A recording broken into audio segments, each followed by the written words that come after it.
इराणचे सर्वोच्च नेता अयातुल्लाह खामनेई यांच्या हत्येनंतर इराणमधील अनेक व्हिडिओ व्हायरल झालेत, ज्यात शोकसभांचा देखील समावेश आहे। या शोकसभांच्या वेळेचा आक्रोश पाहून तसेच भारतातील काश्मीर, लखनौ अशा काही भागांमध्ये खामनेईंच्या हत्येनंतर जे शोकसभांचं आयोजन केलं होतं त्यामधील आक्रोश पाहून इराणच्या नेत्यासाठी भारतात शोकसभा का आणि एवढा आक्रोश का या मुद्द्यानं सोशल मीडिया व्यापून टाकला।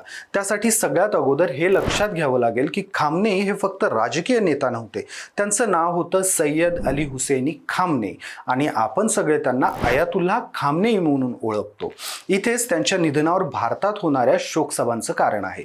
त्यांचं नाव सय्यद अली खामनेई होतं, तर अयातुल्लाह ही त्यांची धार्मिक पदवी होती, म्हणजेच धर्मगुरूची उपाधी होती। ते शिया पंथाचे धर्मगुरू होते, त्यामुळे भारतात जिथं जिथं शिया समुदायाचे लोक आहेत तिथं तिथं अयातुल्लाह खामनेई यांच्या निधनाबद्दल शोक व्यक्त केला जातोय आणि शोकसभा आयोजित केल्या जात आहेत।